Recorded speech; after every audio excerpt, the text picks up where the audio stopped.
సాహితీ ప్రియులకు నమస్సుమాంజలి. కాశీ మజిలీ కథలకు స్వాగతం. నవలా స్రవంతి శీర్షికన జొన్నలగడ్డ లలితాదేవి రచించిన డబుల్ గేమ్ వింటున్నాం కదా. రెండవ భాగం. ఇప్పటి వరకు జరిగిన కథ. మనోజ, ఆమె ప్రియుడు దిలీప్ ఇద్దరూ కలిసి తోట బంగ్లాలో దిగుతారు. అక్కడ పని మనిషిగా ఉంటున్న వీరయ్య, అతని భార్య అక్కడ పనిచేస్తూ ఉంటారు. వీరయ్యకి ఆశ ఎక్కువ. ఎలాగైనా ఆ తోట బంగ్లా రాయించుకోవాలని చూస్తుంటాడు. మనోజ బాబాయ్ సడన్గా మాయమైపోతాడు. ఎక్కడ వెళ్ళాడో తెలియక కుటుంబ సభ్యులు ఎదురు చూస్తూ ఉంటారు.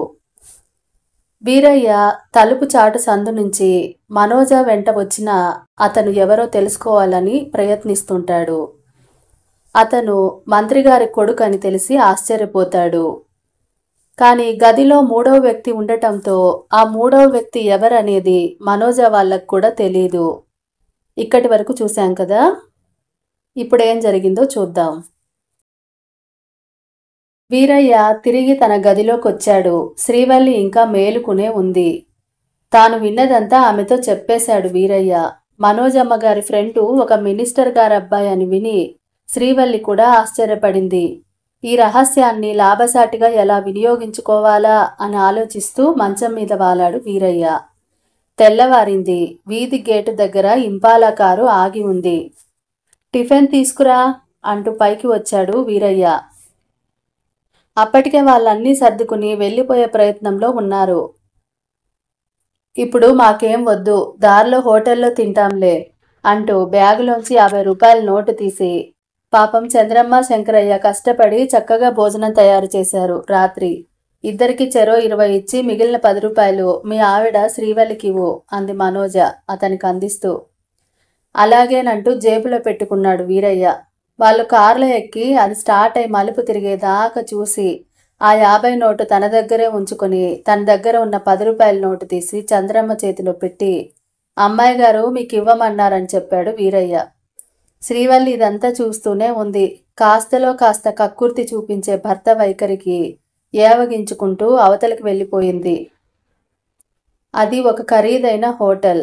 అందులో గొప్ప విందు జరుగుతోంది. ఒక పక్క నాట్య ప్రదర్శన కూడా జరుగుతోంది. ముందు ఒక చిన్న సభ ఏర్పాటు చేశారు. ఆ ప్రదర్శనకు, ఆ విందుకు హాజరైన ప్రముఖుల్లో కొందరి పేర్లు మనోజ, దిలీప్, చీఫ్ గెస్ట్గా ఒక ప్రముఖ వ్యక్తి, కొత్తగా మంత్రి పదవిని అలంకరించిన శివరామకృష్ణ ఉన్నారు. వీళ్ళందరినీ దూరం నుంచే అబ్జర్వ్ చేస్తూ ఎవరితోటి కలవకుండా కేవలం తన 2 కళ్ళనే 2 లక్షల కళ్ళు చేసి చూస్తున్నాడు మనోజ్ అని ఒక వ్యక్తి. ఆ రోజు చాలా ఖరీదైన పట్టుచీర కట్టుకుంది మనోజ. డైమండ్ న్యూ మోడల్ నెక్లెస్ పెట్టుకుంది. చెవులకు చేతులకు డైమండ్ ఆభరణాలే ధరించింది. వాలు జడలో తెల్లని గులాబీలు పెట్టుకుంది. ఆ ఖరీదైన నగల మధ్య, పట్టు వలువల మధ్య అసలే అందమైన మనోజ దగధమానమానంగా వెలిగిపోతోంది. అక్కడికొచ్చిన ప్రతి వాళ్ళు ఆమెనే చూస్తున్నారు తదేకంగా. ఆనందంగా, వ్యామోహంగా, అపురూపంగా ఒక్కొక్కరి చూపులో ఒక్కో రకమైన భావాలు కదలాడుతున్నాయి. కానీ మనోజ ఇవేమీ పట్టించుకోవడం లేదు. చల్లని ఐస్ క్రీం తింటూ ఒక పక్కగా నిలబడి దిలీప్ తోటి, అతని తండ్రి శివరామకృష్ణతోటి మాట్లాడుతోంది. అలా మాట్లాడుతున్నప్పుడు ఆమె తెల్లని దంతాలు తలుక్కుమంటున్నాయి. మరి కాసేపటికి మనోజ ఒంటరిగా బాల్కనీలోకి వచ్చింది. అక్కడ చల్లని నీళ్లు ఉన్నాయి గ్లాసులో. ఒక గ్లాస్ అందుకొని తాగుతుంటే వెనక నుంచి ఎవరో పిలిచినట్లయింది. చటుక్కున వెనక్కి తిరిగి చూసింది. దాదాపు 5.5 అడుగుల పొడగు, ఎక్సర్సైజ్ చేసిన గట్టి శరీరం, చామన ఛాయ రంగు కోలముఖం, నల్లని ప్యాంటు, దానిమీద లేత నీలం షర్టు, మెడలో కర్చీఫ్ చుట్టుకొని ఒక వ్యక్తి నిలబడి ఉన్నాడు. ఆమెను అంతవరకు పరిశీలిస్తున్న అపరిచిత వ్యక్తి కూడా అతనే. చూడండి మిస్, నేను మీకు పూర్తిగా అపరిచితుడనే. అయితే మీరు మటుకు నాకు బాగా తెలుసు. మీ జీవితంలో ఒక ముఖ్యమైన సమస్యకు జవాబు నా దగ్గర ఉంది. మీకు కనుక అభ్యంతరం లేకపోతే ఎల్లుండి నుంచి నేను జ్యోతి దినపత్రిక చూస్తూ ఉంటాను. అందులో మీరు అపరిచితునకి తిరిగి నన్ను కలుసుకోండి ఎం అని ప్రకటన ఇవ్వండి. అది చూసిన వెంటనే తిరిగి వచ్చి మిమ్మల్ని కలుసుకుంటాను. సరిగ్గా ఎల్లుండి నుంచి వారం టైము. ఈ వారంలోగా మీరు ప్రకటన ఇవ్వకపోతే మీకు కార్యసాధనేచ్ఛ లేదని, మీదంతా పై గాంభీర్యమేనని భావించి వదిలివేస్తాను అన్నాడు. మీరెవరు అని అడిగింది మనోజ అతన్ని ఆశ్చర్యంగా చూస్తూ. నేనెవరినైతే ఏంలేండి, మీకు ఉపయోగపడేవాణ్ణి, అది గ్రహిస్తే చాలు అంటూ అక్కడి నుంచి కదిలి వెళ్ళిపోయాడు. మనోజ మిగిలిన మంచినీళ్లు గడగడా తాగేసి ఒకసారి తన బ్యాగ్ చూసుకుంది. అందులో చాకు, రివాల్వర్ అలాగే ఉన్నాయన్నట్టు చూసుకుని అందరితో కలిసిపోయింది. మనోజ ఇంటికి వచ్చి 2 రోజులైనా ప్రకటన విషయం ఏమీ తేల్చుకోలేకపోయింది. మరో 2 రోజులు పార్టీలతో గడిచిపోయాయి. మరో రోజు దిలీప్తో సినిమా ప్రోగ్రాం. ఆ రోజు కారులో వెళ్తుంటే ఆ ఇద్దరిని మంత్రి సత్తముడైన శివరామకృష్ణ స్వయంగా 2 కళ్ళారా చూసి ఇంటికి రమ్మని పిలిపించాడు. ఆ రోజు దిలీప్ కాస్త మందు కొట్టి ఉన్నాడు. హుషారుగా కేరింతలు కొట్టే సమయంలో తండ్రి నుంచి పిలుపు వచ్చింది. మనోజ భయపడలేదు గాని దిలీప్ మటుకు కంగారు పడిపోయాడు. అతనికి కూడా మనోజ ధైర్యం చెప్పి కారులో ఇంటికి తీసుకొచ్చింది. వాళ్ళ కోసమే ఎదురు చూస్తున్నాడు శివరామకృష్ణ. తన కొడుకు కంటే ఆమె చాలా ధైర్యస్తురాలని స్పష్టంగా గ్రహించాడు శివరామకృష్ణ. మనోజ చాలా ఆస్తిపరురాలని శివరామకృష్ణకు తెలుసు. అయితే వాళ్ళ కులం పిల్ల మటుకు కాదు. తన కొడుకు ఆమెను ప్రేమించే ఉంటాడని తెలిసినా ఎటూ మాట్లాడలేని స్థితిలో ఉన్నాడు. కులాంతర వివాహం చేస్తే మంత్రిగా తన హోదా 10 డిగ్రీలు పెరుగుతుందని తెలుసు. అయితే ఆమె తండ్రి ఎలాంటివాడో కూడా తెలుసు. ఆయనకి ఏదన్నా నచ్చని విషయం ఉంటే ముందు కొట్టి మాట్లాడతాడు, ఎవరిని లెక్క చేయడు. తన కొడుకు ఆ పిల్లని ప్రేమించాడని అతనికి తెలుసో లేదో, తెలిస్తే ఏదో గొడవ చేయకుండా ఉండడు. అతగాడికి ప్రజాస్వామ్యమన్నా, ప్రజాస్వామ్యాన్ని పరిరక్షించే మంత్రి పుంగవులన్నా ఏమాత్రం ఖాతరలేదని అతను విన్నాడు. ఇది ఏ పరిణామాలకు దారితీస్తుందోనని ఒక విధంగా శివరామకృష్ణ కంగారు పడ్డాడు. ఏమిటమ్మా, ఎక్కడికి బయలుదేరారు అని అడిగాడు నవ్వు ముఖంతోనే. సినిమాకు వెడదామని బయలుదేరాం అంది మనోజ. బాగానే ఉంది. నువ్వు వయసులో ఉన్న పిల్లవు, వాడు వయసులో ఉన్నవాడు. మీరిద్దరు అలా కలిసి తిరుగుతూ ఉంటే లోకం ఎన్ని అంటుందో ఆలోచించారా? అననీయండి. అనేవాళ్ళు ఎప్పుడు ఏదో ఒకటి అంటూనే ఉంటారు. వాళ్ళకో సమయం సందర్భం ఉండే పని లేదు. ఐ డోంట్ కేర్ అంది మనోజ. కానీ మీ నాన్నగారు ఒక ప్రముఖ పారిశ్రామికవేత్త. ఆయన ప్రెస్టీజ్ ఆలోచించాలిగా. ఆ మాటకు చిరునవ్వు నవ్వుతూ చూసింది మనోజ. అయితే మా నాన్నగారి హోదాకి మీరు తగరన్న భావం మీకుందన్న మాటేగా. ఆ మాటకు తబ్బిబ్బయ్యాడు శివరామకృష్ణ. అతని అభిప్రాయం అది కాదు. మనోజ నవ్వుతూ, ఎలాగో సినిమా టైం అయిపోయానే ఉంది, రేపు వెడదాంలే దిలీప్, నేను వస్తాను అంటూ వాచి చూసుకుంటూ లేచి నిలబడింది. దిలీప్ పని కుడితిలో పడిన ఎలుకలా అయ్యింది. తన తండ్రికి అసలు మాట్లాడటం చేత కాదు. లేకపోతే ఇలా అడ్డదిడ్డాలుగా మాట్లాడకపోతే డైరెక్ట్గా మీరిద్దరు పెళ్లి చేసుకుంటారా అని అడగకూడదు అనుకుంటూ తేరుకొని చూసేలోగానే మనోజ వెళ్ళిపోయింది. మనోజ ఇంటికి వచ్చి తిన్నగా తన గదిలోకి వెళ్ళిపోయింది. ఆమెకు మళ్ళీ ఆ అపరిచిత వ్యక్తి గుర్తుకొచ్చాడు. క్యాలెండర్ చూసింది. అతను చెప్పిన వారంలో 4 రోజులు గడిచిపోయాయి. ఇక మిగిలింది 3 రోజులు. ఈ రోజు ఎలాగో కుదరదు. ఇంక రేపే ఆలోచించి ఒక నిర్ణయానికి రావాలి. ఇంతకీ అతను ఎవరో, అతని దగ్గర తనకి దొరికే సమాధానము తన సమస్యకి ఏమై ఉంటుంది? తనకి ఉన్న సమస్యలేమిటో, అవి ఎందుకు వచ్చాయో తనకు తెలిసినట్లే మాట్లాడాడు. అంటే ఎంతో కాలంగా తమని అతను కనిపెడుతూనే ఉన్నాడన్నమాట. అయితే అతను ఎవరు?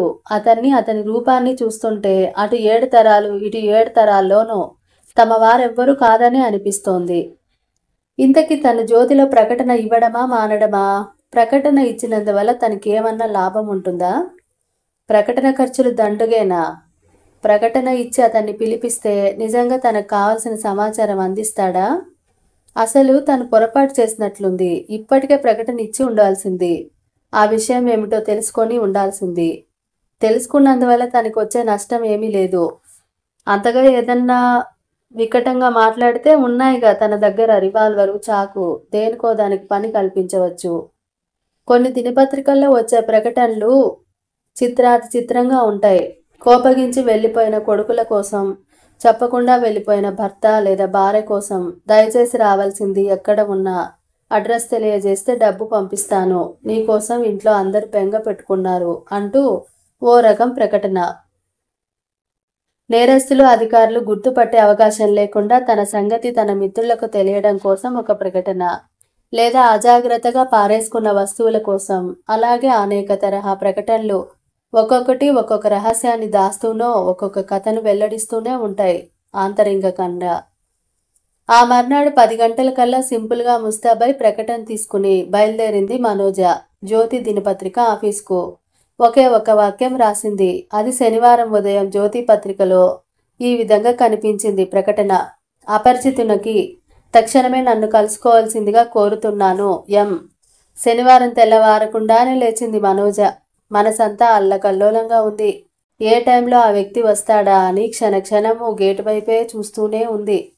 చక్కగా దల దువ్వి పిన్నులు పెట్టి ఫ్రీగా వదిలేసింది జుట్టును. ఒక పక్కగా అరవిరిసిన గులాబీ పువ్వును పిన్నుతో పెట్టుకుంది. గులాబీ రంగు చైనా సిల్క్ చీర కట్టుకుంది. మ్యాచింగ్ గాజులేసుకుంది. అదే రంగు బొట్టు పెట్టుకుంది. రహస్యంగా టేప్ రికార్డర్ అరేంజ్ చేసింది. ముఖం కలకలలాడిపోతోందే గాని ఏం జరుగుతుందా అన్న భయం కనిపించట్లేదు సరికదా. ఏదో కొత్త రహస్యాన్ని ఛేదించబోతున్నానన్న ఉత్సాహం ఉంది ఆమెలో. గోలకు గులాబీ రంగు నైల్ పాలిష్ చేసుకుంటూ ఉండగా గేటు దగ్గర స్కూటర్ ఆగిన శబ్దం వినిపించింది. బయటికి చూసింది. అంతే, ఆమె శరీరం ఉద్రేకభరితమైంది. అతను దర్జాగా మేడమెట్లెక్కి వస్తున్నాడు. స్కూటర్ పక్కగా పార్క్ చేసి గబగబా నైల్ పాలిష్ పక్కన పెట్టి బ్యాగ్ తెచ్చి పక్కన పెట్టుకుని కట్టెను తొలగించింది. ఎదురుగా అతను మందహాసం చేస్తూ నిలబడ్డాడు. కమిన్ అంటూ లోపలికి ఆహ్వానించింది మనోజ. అతను లోపలికి రాగానే కుర్చీ చూపించింది. అతను కూర్చున్నాడు. అయితే నా ప్రకటన చూశారన్నమాట అని అడిగింది అతనికి కనబడకుండా టేప్ ఆన్ చేస్తూ. చూడకపోతే ఎలా వచ్చి ఉండేవాణ్ణి అంటూ చిన్నగా నవ్వాడు. ఆ నవ్వు ఆమెకి సుమధురంగా వినిపించలేదు, మరణ మృదంగా వినిపించింది. అతన్నే క్షణం పరిశీలనగా చూసింది. అతను తన అసలు రూపంలో కంటే ఏదో కృత్రిమ రూపంతో తిరుగుతున్న వ్యక్తిలా కనిపించాడు. అతని వేషం అలా ఉంది. అయితే కిందటిసారి నేను చెప్పిన విషయం బాగా ఆలోచించే ఈ ప్రకటన చేశారుగా అని అడిగాడు. ఆలోచించకుండా ఎందుకు వేస్తాను అంటూ ఎదురు ప్రశ్న వేసింది. అతను తల పంకించాడు. నా పరిస్థితులు, నా సమస్యలు అన్నీ తెలిసిన వారిలాగా మాట్లాడారు. అవేమిటో ఎలా మీకు తెలుసో నాకు కాస్త వివరంగా చెబుతారా? మీరే విషయంలో నాకు పరిష్కారం సూచించగలరో అది కూడా తెలియజేస్తే నా మనసును వేధిస్తున్న సందేహాలను తొలగించిన వారవుతారు. మీ గురించిన అన్ని విషయాలు నాకు తెలుసు. కిందటిసారి మిమ్మల్ని చూసినప్పుడే మీరు ఎన్ని సమస్యల మధ్య ఇరుక్కున్నారో నేను గ్రహించాను. మీరు అవి పరిష్కరించాలంటే చాలా ధైర్యం ప్రదర్శించాలి. అలాగే మీరు సూచించేదేమిటో సూచించండి. అది సాహసంతో కూడిన లేక దౌర్జన్యపూరితమైందిగా మీరు గ్రహించాలి. దౌర్జన్యం ఒక పక్క చేయాల్సి వస్తే దానికి కూడా పరిమితి అనేది ఉంటుందిగా అంది మనోజ. పెద్ద పెద్ద విషయాలు సాల్వ్ కావాలంటే కొన్ని పెద్ద నేరాలు చేయడానికి మీరు అంగీకరించరాలి. కొన్ని సమస్యలు పరిష్కరించడానికి కొన్ని అపరాధాలు చేయాల్సి ఉంటుంది. ఆమె ముఖంలోకి చూస్తూ అన్నాడు అతను. పెద్ద నేరాలంటే వారి వారి దృష్టిని బట్టి అవి పెద్ద చిన్న నేరాలుగా భావించబడతాయి. అనాథల్ని మోసగించటము, నిస్సహాయులైన వారిని వంచించి వాళ్ళ ఆస్తి కొల్లగొట్టడము, నమ్మిన వారికి ద్రోహం చేయడం, ఇవన్నీ నా దృష్టిలో పెద్ద నేరాలే. అవే మీ దృష్టిలోనూ పెద్దవిగా కనిపించాలిగా. తన హ్యాండ్ బ్యాగ్ టేబుల్ మీద నుంచి తీసి ఒడిలో పెట్టుకుంటూ అడిగింది మనోజ. కరెక్ట్, నా దృష్టిలో ఇవి పెద్ద నేరాలు కానే కావు. ఒక ప్రత్యేకమైన లక్ష్యాన్ని సాధించాలనుకుంటే తీసుకోవాల్సిన చర్యలు ఇవి ఎంత మాత్రం కావు. వీటన్నిటినీ మించి అపరాధాలు చాలా ఉన్నాయి. అవి దొంగ సంతకాలు పెట్టి ఫోర్జరీ చేయడం పెద్ద నేరం. అన్నిటికంటే తీవ్రమైన నేరం మర్డర్ చేయడము అంటూ సూటిగా చూశాడు కళ్ళలోకి. హత్య? మిస్టర్, ఎవరు నువ్వు? మగవాడివై ఉండి ఆడదాన్ని హత్య చేయమని ప్రోత్సహిస్తున్నావా? లేక ఏదో నన్ను టెస్టింగ్ చేద్దాం అనుకుంటున్నావా? ఏమిటి నీ ఉద్దేశం? తెగించటం మాట అటుంచు. కావాలని నన్ను నువ్వు అపమార్గంలో పెడుతున్నావు. ఏదో మేలు చేస్తానంటూ వచ్చి మోసం చేస్తున్నావు. నువ్వు నా క్షేమం వాడివిగా నాకేం కనిపించటం లేదు. మీ ఉపకారిని అంటూ ఆ రోజు చెప్పిన దానికి హామీ ఇస్తావా నువ్వు? హామీలు కావాల్సింది మీరేమన్నా కథలు గట్ర రాస్తే ఎడిటర్లకు కావాలి కానీ మీకు నాకు దేనికి? పరిహాసంగా అన్నాడు. ఆ మాటకు వల్లు మండిన తమాయించుకుంది మనోజ. ఇతగాడికి తన సంగతి తెలియదులా ఉంది. లేకపోతే హనుమంతుడి ముందు కుప్పగంతులు వేస్తాడా? ఆమె మౌనం చూసి, మన మాటలు ఎవరూ వినడం లేదు. ఒకవేళ నేను ఏదన్నా విషయం బయట పెట్టానే అనుకుందాం. నన్ను అసలు ఏనాడు చూడలేదని దబాయించవచ్చు. ఇంకా బాధ ఏముంది అని అడిగాడు. మనోజ కాస్త తగ్గింది. సరే, ముందు విషయం చెప్పండి. చెబుతాను. అయితే ఒక విషయం, ఈ కార్యసాధనకు అవసరమైతే ఏ పని చేయడానికైనా నేను వెనకాడనని మీరు ప్రమాణం చేయండి. నాకు తృప్తి కలుగుతుంది. ప్రమాణాలు కావాల్సింది ఆప్తులకు, మీకు నాకు కాదు తిప్పికొట్టింది మనోజ. షబాస్, మీరు అసలు చాకులాంటి వారు. మనం ఈ క్షణం నుంచి ఆప్తులుగా మారిపోదాం. ఓకే, నేను ఏ పని చేయడానికైనా వెనకాడనని ఆ సూర్య భగవానుని సాక్షిగా ప్రమాణం చేస్తున్నాను. ఒక నిర్ణయానికి వచ్చిన మనోజ పట్టుదలగా అంది. థ్యాంక్స్. మీరు చేయబోయే మహత్తర కార్యానికి నేను పూర్తిగా సహకరిస్తాను. అయితే ఒక షరతుకు మీరు లోబడాలి. ఏమిటది? మీరు నన్ను పెళ్లి చేసుకోవాలి. ఆ మాటకు అదిరిపడి చూసింది మనోజ. అతను మాత్రం తాపీగా కూర్చున్నాడు. మనోజ ఒకసారి అతనికేసి తీక్షణంగా చూసింది. మీరు చాలా హాస్యాస్పదంగా మాట్లాడుతున్నారు. మీరెవరో ఏమిటో తెలుసుకోకుండా మీరు అడగగానే పెళ్లి చేసుకుని మీ వల్ల వాడడానికి నేనేం పసిపిల్లని కాను, ఆట బొమ్మని కాను అంది ఉక్రోషంగా. సారీ, నేను వేలాకోలం చేయాలన్న ఉద్దేశంతో అనడం లేదు. పేరుకే పెళ్ళి, మన మధ్య దాంపత్య సంబంధాలు ఉండాల్సిన పని లేదు అన్నాడు అతను. అలాంటప్పుడు ఆ పెళ్లి తంతు కూడా దేనికి కావాలి? ముందు ముందు మనం దాంపత్య సుఖాలు ఆశించకపోయినా మన ఇద్దరం కలిసి చేసే మహత్కార్యంలో చేరువైతే మన మనసులు కలిస్తే నిజంగానే దంపతులైపోవటానికి అప్పటికే ప్రాబ్లం ఉండదు. మనోజ ఒక క్షణం ఆలోచించింది.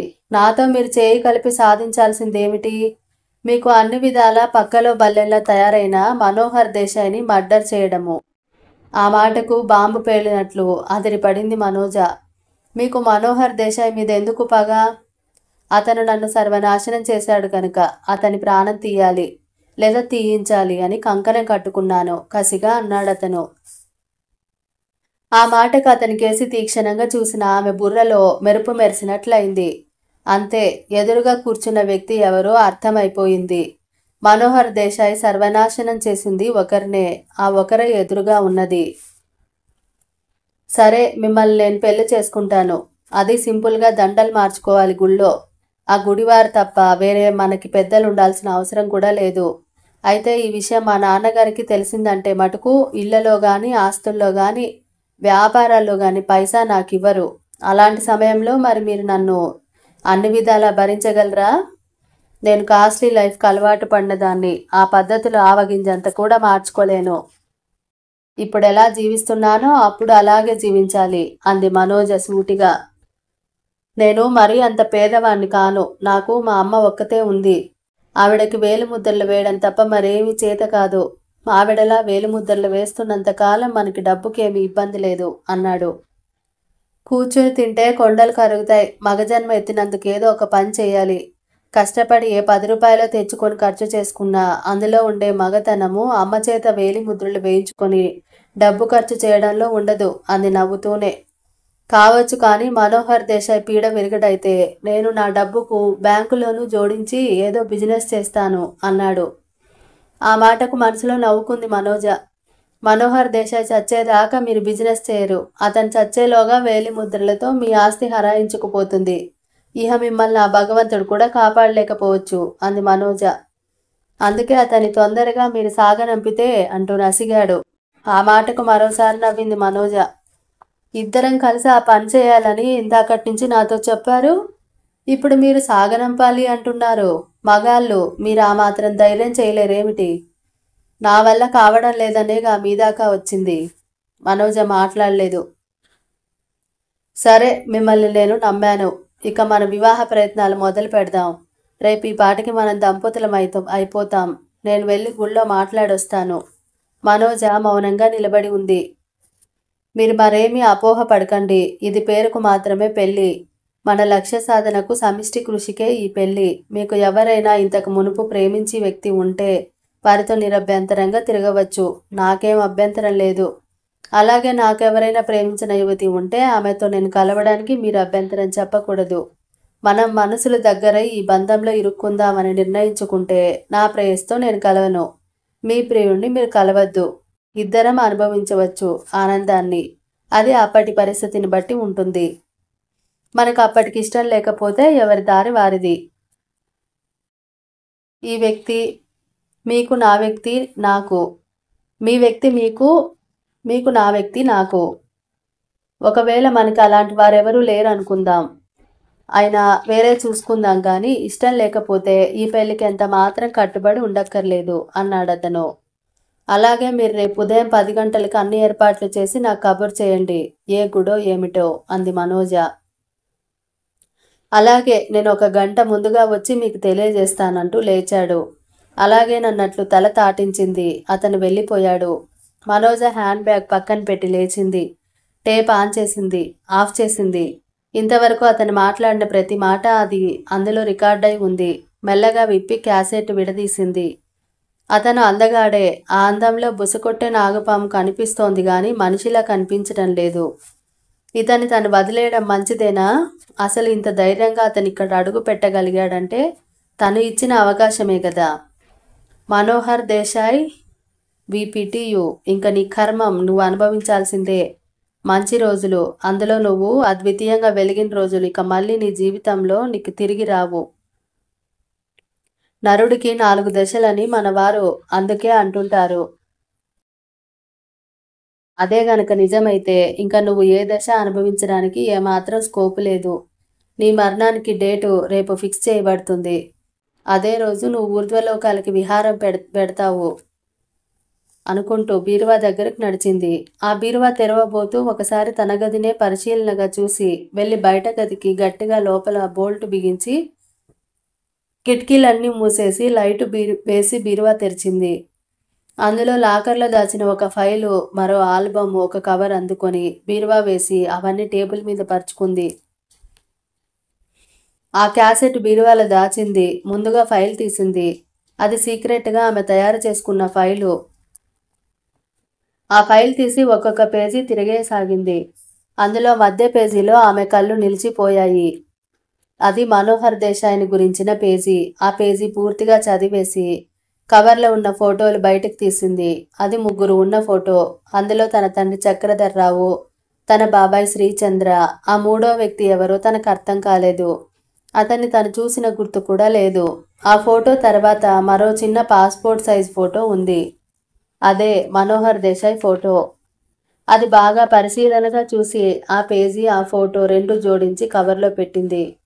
తన తండ్రి ఉన్న గ్రూప్ ఫోటో ఆల్బంలో పెట్టింది. ఆ కవరు టేబుల్ మీద ఉంచి మరోసారి ఆల్బం తిరిగేసింది.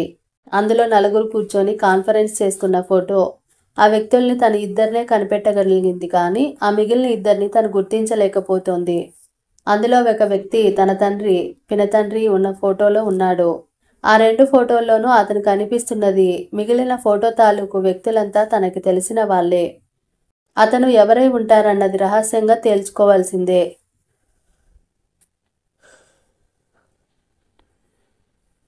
మనోహర్ దేశాయ్ తాలూకు ఇన్ఫర్మేషన్ ఉంచిన కవరు తన హ్యాండ్ బ్యాగ్లకు వేసుకుంది. మిగిలినవన్నీ యథాప్రకారం సర్దేసింది. అన్నీ సర్ది లేచాక ఒకసారి దిలీప్కి ఫోన్ చేయాలనిపించింది. మెల్లగా నంబర్ డయల్ చేసింది. అవతల పక్క దిలీపే పలికాడు. హలో దిలీప్, ఓ వారం రోజుల పాటు నిన్ను చూడటం పడదు అంది మనోజ. ఏం, ఎందుకని అని అడిగాడు తన ఆశ్చర్యంగా. నేను ఒక పని మీద కాన్సన్ట్రేషన్ చేస్తున్నాను. దానికోసం ఊరు వెళ్లాల్సి రావచ్చు. సో ఐఎమ్ సారీ అంది మనోజ. దిలీప్ మాట్లాడలేదు. కానీ అతనికి మనసంతా వెలితిగా ఉన్నట్లు తోచింది. హఠాత్తుగా క్షణాల మీద అంత ఊరు వెళ్ళి నువ్వు సాధించాల్సిన ఘనకార్యాలు ఏం వచ్చి పడ్డాయి? మొన్నటి వరకు తనతో తిరిగింది కదా అన్ని పక్కల.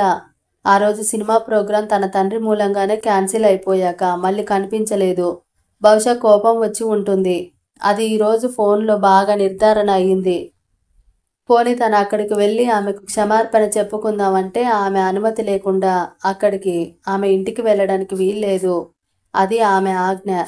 ఆ ఆజ్ఞ ధిక్కరించడం తన వల్ల కాదు. ఏమిటి దిలీప్, ఏదో ఆలోచిస్తున్నట్లున్నావు? ఏం లేదు, నీకు కూడా తోడుగా రమ్మంటే నేను వస్తాను.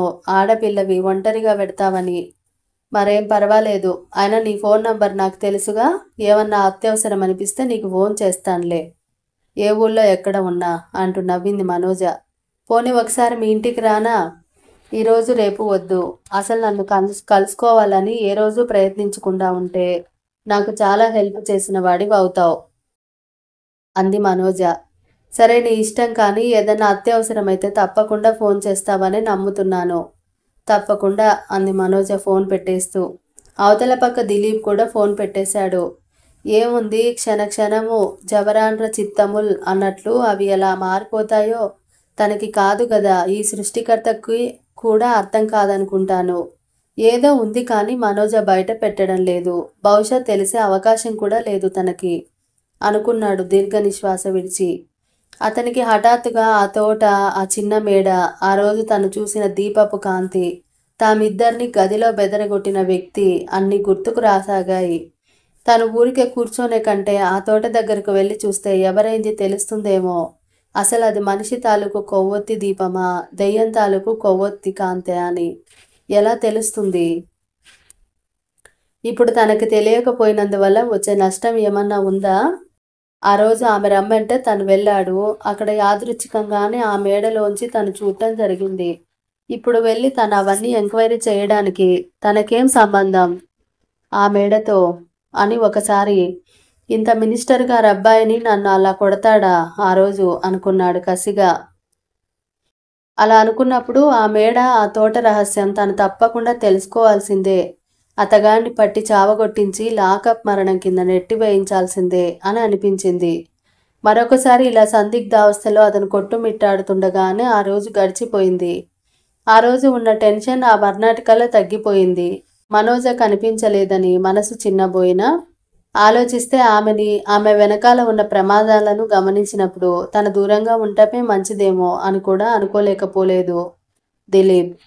అంతవరకు ఆమెకి సహాయం చేస్తానంటూ ప్రగల్భాలు పలికిన దిలీప్. అది ఒక చిన్న గది. ఆ గదిలో 4 వ్యక్తులు కూర్చున్నారు. ఆ 4 కాషాయ రంగు లాల్చి, పాలిస్టర్ది అదే రంగు దోవతి బెంగాలీ కట్టులో ధరించి ఏదో మతోద్ధరణకు పూనుకున్న వారిలా ఉన్నారు. వారి ముందు శివజ్యోతి సమితి కరపత్రాలు, పుస్తకాలు, పీటర్ స్క్వాట్ విస్కీ బాటిలు, 4 గాజు గ్లాసులు ఉన్నాయి. ఆ నలుగురిలో ఒకడు మనోహర్ దేశాయ్.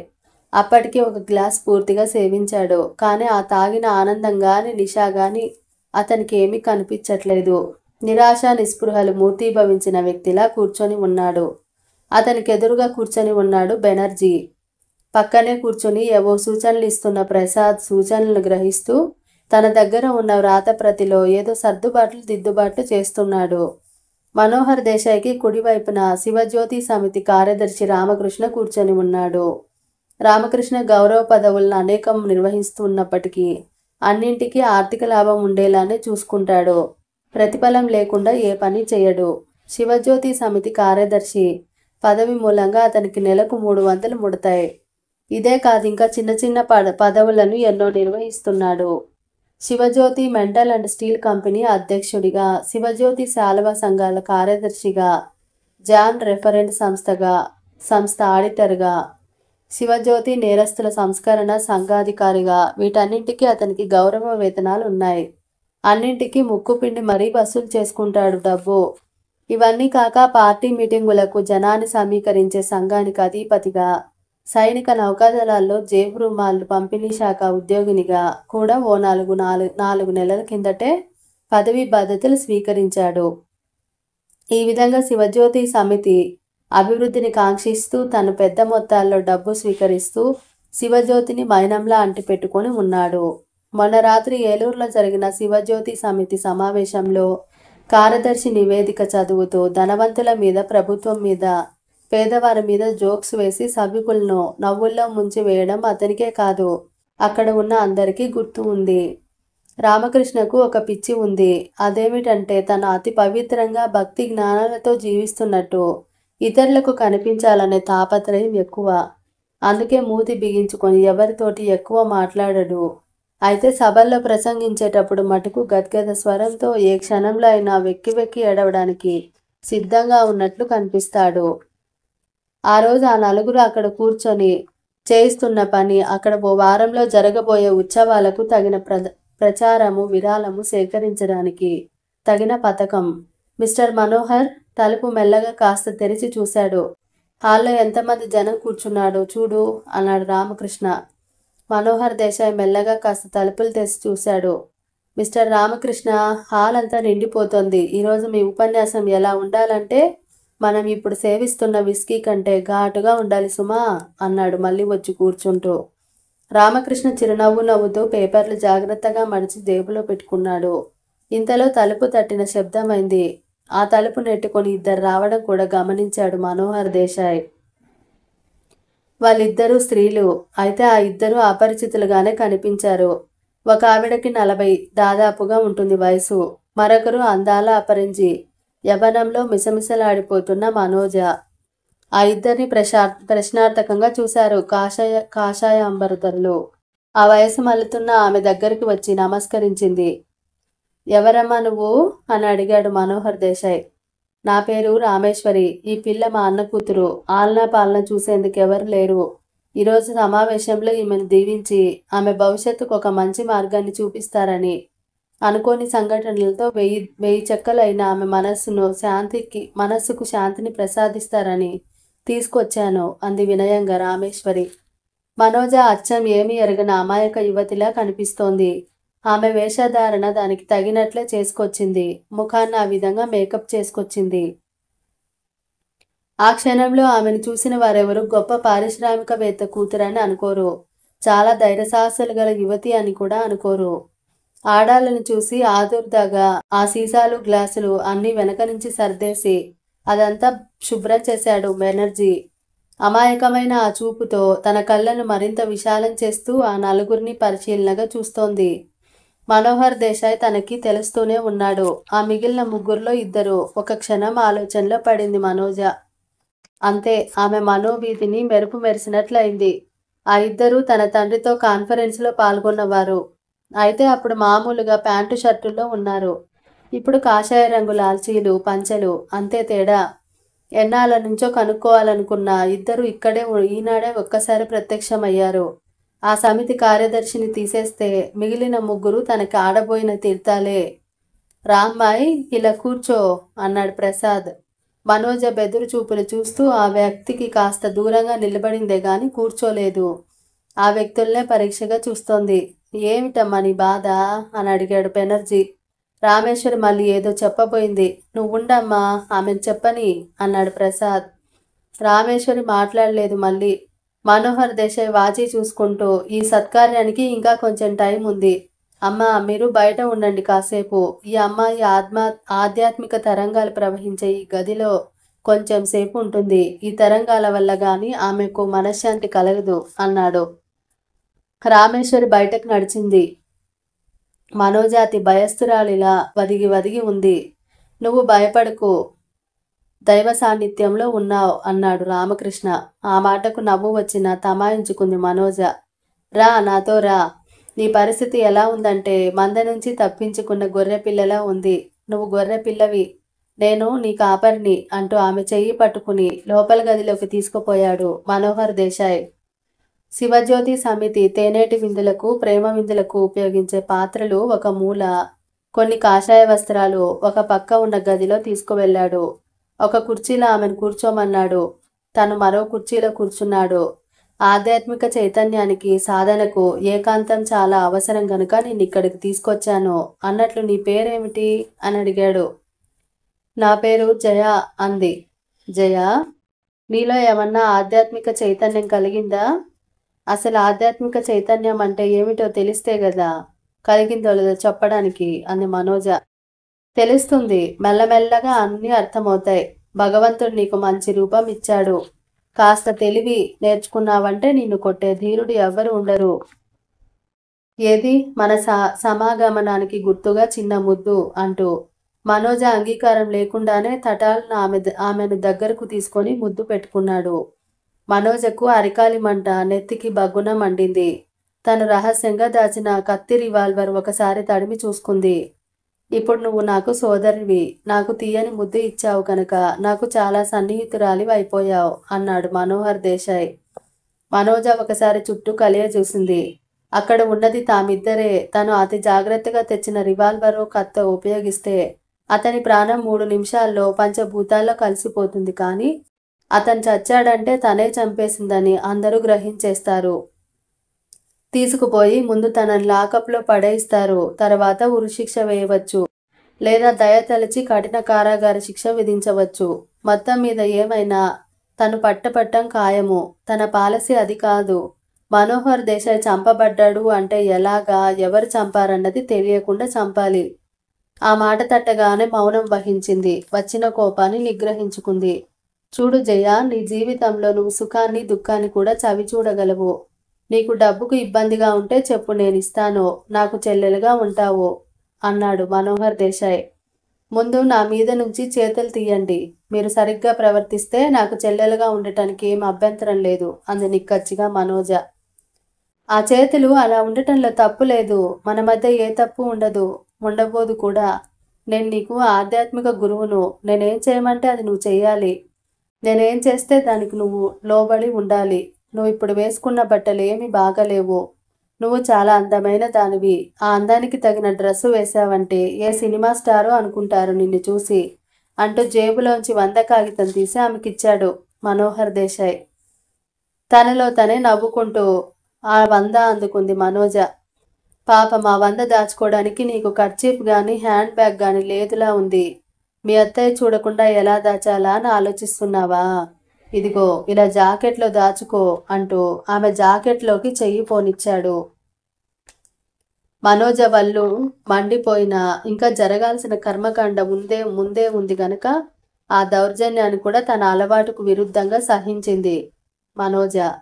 ఇంతలో బయట నుంచి బెనర్జీ టక్ టక్ మంటూ తలుపు తట్టాడు. లోపలికి తలపెట్టి చూస్తూ, సోదరా, దారి తప్పిన గొర్రెపిల్లకు మనశ్శాంతి కలిగించడం అయ్యిందా అని అడిగాడు. ప్రస్తుతం దారిలోనే ఉంది. నేను ఇప్పుడే బయటకు వస్తున్నాను అన్నాడు మనోహర్ దేశాయ్. త్వరగా రండి అంటూ తలుపులు మళ్ళా దగ్గరకు వేసి వెళ్ళిపోయాడు. నా ప్రియ సోదరి, నాకు A to Z అన్ని విషయాల్లోనూ అనుభవం ఉంది. నీకు మెల్లగా అన్ని ఉపదేశిస్తాను. ఈ డబ్బు మటుకు నేను ఇచ్చినట్లు ఎక్కడా చెప్పకు అన్నాడు మనోహర్. ఏది? మరో శాంతి చుంబనం అంటూ మరోసారి ముద్దు పెట్టుకున్నాడు. ఇంతలో బయట నుంచి ప్రసాద్ రాకపోతే మరి కాస్త ముందుకెళ్లేవాడే మనోహర్. ప్రసాద్ వస్తూనే, సోదరా, బయట భక్తుల గోల చాలా ఎక్కువగా ఉంది అన్నాడు. ఈ భక్తులు తగలబడా, ఎందుకట అంత గొడవ అన్నాడు విసుగ్గా మనోహర్ దేశాయ్. అది విని రామకృష్ణ వెనక్కి తిరిగి చూశాడు. దాంతో తనెంత తెలివి తక్కువగా మాట్లాడాడో గ్రహించి, వస్తున్నాను. మనం ఈరోజు భక్తులందరినీ ఉద్ధరించాలి, పునరుద్ధరించాలి, ఆధ్యాత్మికోన్నతి కలిగించాలి, వాళ్ళకి తరుణోపాయం బోధించాలి. అది తన తరపున రామకృష్ణకి అప్పగించేస్తే సరిపోతుంది. తను ఒకసారి దర్శనమిచ్చి అనుకుంటూ గబగబా ఇవతలికి వచ్చాడు.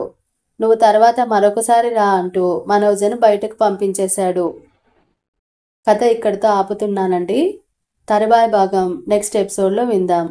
మరి మీకు గనక కథ నచ్చినట్టయితే తప్పకుండా లైక్ చేసి షేర్ చేయండి. సబ్స్క్రైబ్ అయితే తప్పకుండా చేసుకోండి. మరి అంతవరకు సెలవు తీసుకుంటూ మీ కల్పన బండారు.